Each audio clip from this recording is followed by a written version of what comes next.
So Travis, let's start with, obviously Emil's story has been going on for decades. What was your first knowledge of it, or when did it first come into the newspaper? Well, so as just a working photographer here in Wichita, you're familiar with the name. I knew there was some Korean War heroics, but I didn't know a whole lot. And then in 2009, myself and reporter, my co-director on this film, Roy Wenzel, we did kind of a deep dive into his life, traveled around the country and interviewed the different POWs who were with Kapaun in the prison camps. And from that, I made my first documentary film, which was called The Miracle of Father Kapaun. And, I was completely new to that genre and that type of creativity. It went pretty well, but I kind of thought, that was the end of it. Like, that was the end of my association with that story. But then 4 years later, I found myself in the East Room of the White House shooting his family receiving the Medal of Honor. And then in 2015, I ended up in Rome with a delegation from the diocese here as they delivered the official document of his life for the investigation of sainthood to the Vatican. And then even then I thought, this is it, I'm done. And then we get the news that his remains have been identified. So that started this process, and it's just a story that I didn't intend to tell, but it just keeps pulling me in. It's roughly a year since the body came home. So it's surreal that it's at this festival. What is going through your emotions? I mean, literally, the timing is almost perfect. Yeah, it's been really strange because it didn't occur to me until just a couple days ago. But yesterday, when my film was screened at the Orpheum, was the very day that his body was taken down Central by horse-drawn caisson to the cathedral, where it rests to this day, a year to the day. So it's just like, what an amazing ride. Like, I just remember thinking, about how I was feeling a year ago, and I was exhausted. I had just come from Hawaii, covering all the stuff that was going on with his remains being turned over to his family, and then coming back to Kansas, the stuff up at Pilsen when his remains returned, and then obviously the funerals, and I had a lot going on. And by the time it was over, all I could think about was a bed. Can you talk specifically, the Hawaii situation is fascinating. How they found it, the research that went into it, and that burial place is so picturesque and beautiful. Can you talk about being able to go out there and those wonderful people, because they're so much a part of these remains being found? So in the making of this film, we were able to work really closely with the Department of Defense's organization that is tasked with the recovery and identification of the remains of missing Americans, the DPAA. And it was long thought that Kapaun's remains were just tossed into a mass grave along the Yalu River in North Korea, and they would never be recovered. But lo and behold, we'd found out that this man, he was got out of the POW camp, moved home to New York City, lived his life as a bus driver. Just before he dies in 2006, he tells somebody that he buried Kapaun after he died, Father Kapaun. He buried Father Kapaun after he died, and was not placed in this mass grave. Now, there were anthropologists who knew that there had been some bodies recovered from that camp. Most of those bodies were unidentifiable. They were just skeletal remains, and they were buried as unknowns at what we call the Punch Bowl Cemetery in Honolulu, the National Cemetery of the Pacific. So, there was a possibility that he was there, and there were some anthropologists and historians who thought of these 858 sets of remains buried as unknowns in Hawaii, there is a small chance that one of them could be him. However, there were about up to 1,500 Americans that died in that prison camp. So the chances were pretty small. And in addition, when scientists anthropologists looked at these remains in the 1950s when they were repatriated back to the United States in 1954. There was no DNA. We didn't have that technology. We were decades away from that. So they did the best analysis they could based on what they had and the science at the time. Could not determine the identification of several of these remains. And so they didn't just bury them. They doused them in this formaldehyde solution to preserve the bones, but that kills the DNA for the most part. And then at some point, technology evolved. They realized maybe they could extract a small amount of DNA from these chemically treated remains. So they got approval from Congress, from the Department of Defense, to start bringing these guys up. And one of them turned out to be Father Kapaun, who'd been resting peacefully in this beautiful cemetery underneath 2 plumeria trees for 70 years. You're with the family the entire time, the whole trips everywhere. How did this relationship become so close? Did they immediately bring you in? I mean, how long did it take? Well, when I did the original film in 2009, my relationship was solely with the POWs, and I don't think I interviewed anybody from the Kapaun family.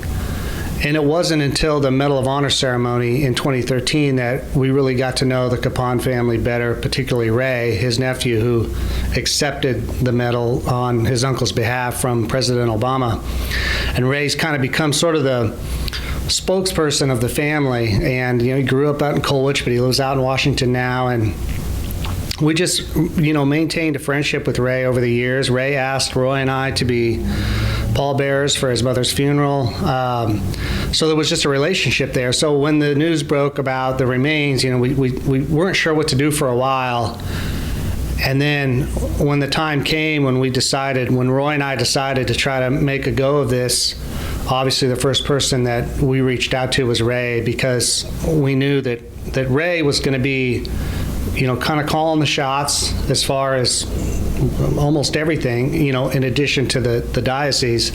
But Ray, this film doesn't happen without Ray's contribution and his generosity to us and his willingness to allow us to tag along and allow us to tag along to some highly, highly personal moments.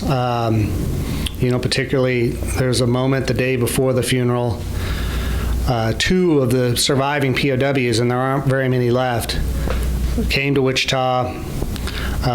They didn't want to go to the funeral out of fears of COVID, so they had a private moment at the mortuary, and it was, one of the most moving things I've ever seen in my life. They cracked open the casket, brought out his remains, and allowed these 2 men who literally fought with guards to keep them from taking Kapaun away, to lay their hands on him and say thank you for saving our lives 70 years later. And I got to be there for that, and that was because of Ray.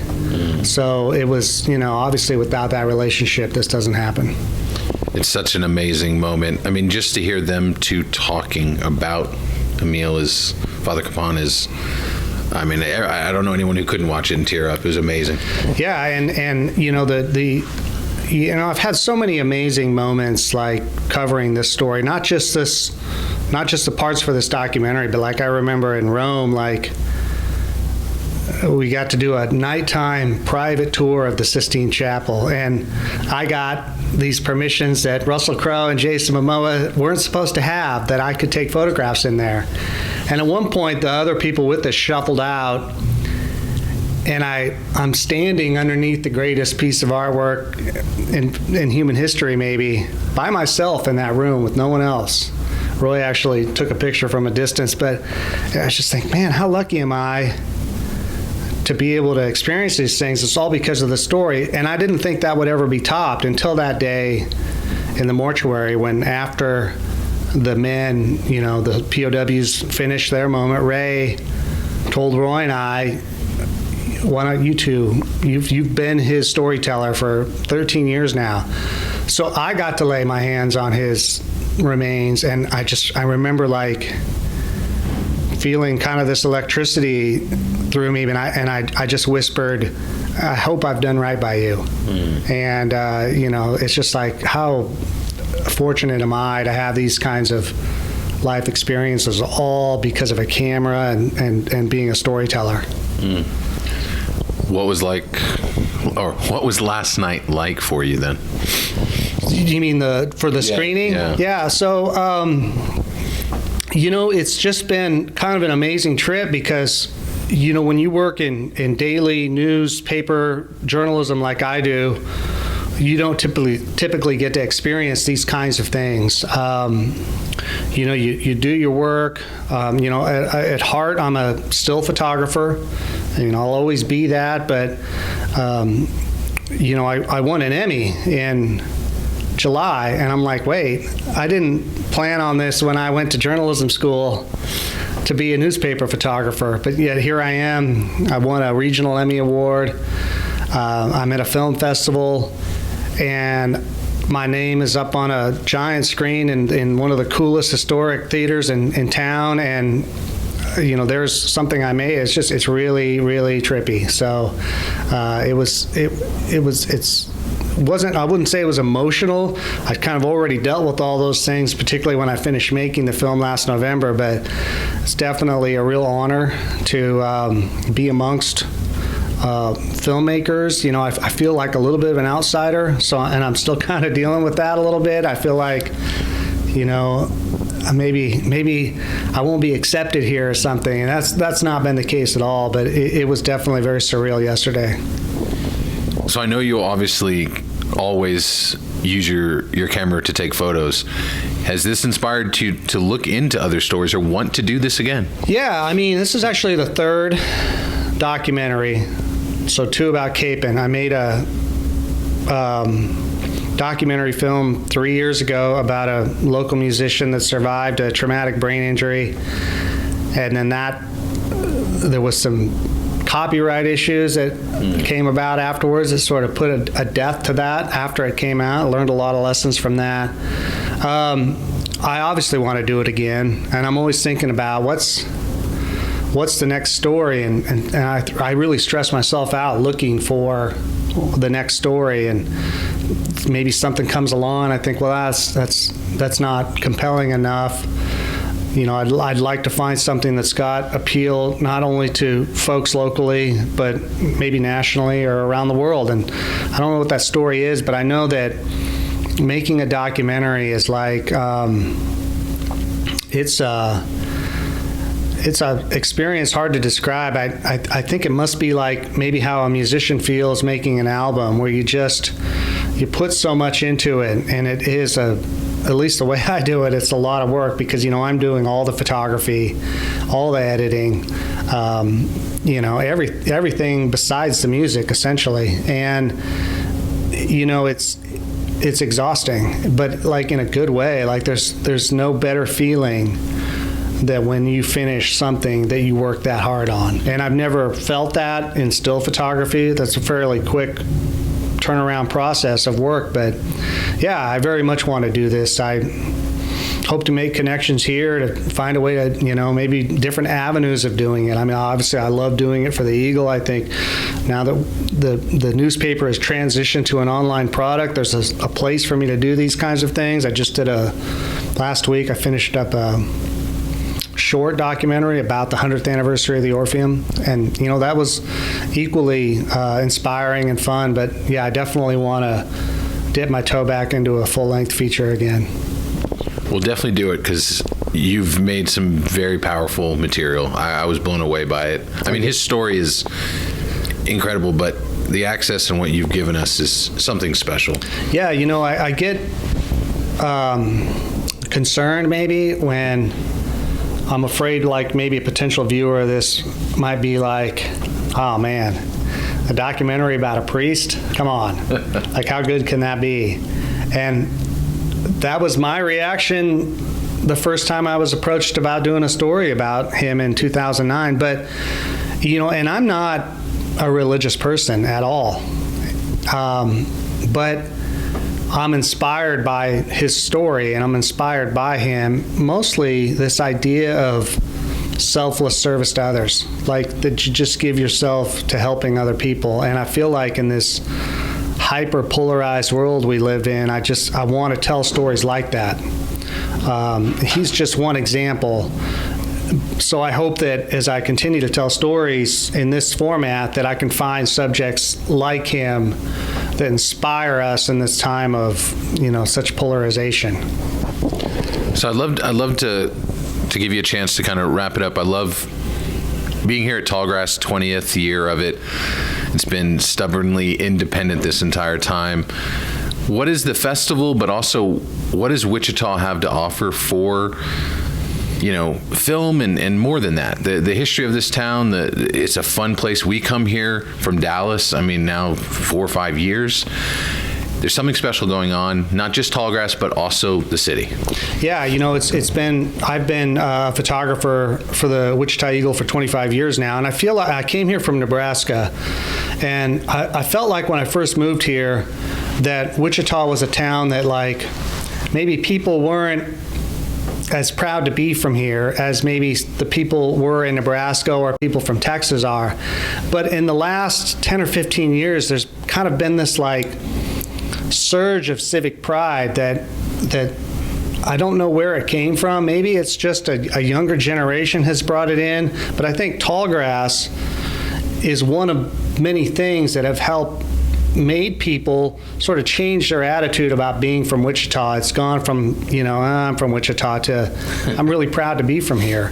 And I think that, if you attend any of the events here, I was at the Mojo Nixon show last night. I'm like, yeah, how you could put this show and this film festival in any city in America, New York City, smaller cities in Wichita, and you'd be blown away by the talent, the creativity, and the way that but the one thing you can't replicate is the way that this city embraces this festival and has from the beginning. And it's been amazing to watch as a bystander from afar, and now that I'm a part of it, it's like I get it in a way that I didn't get it before, of why people love this little film festival so much. So it's representative of what's happened in Wichita since this film festival started 20 years ago. It's just been this surge, and I'm really proud to be from here. I'm proud of the things that we have to offer, like Tallgrass.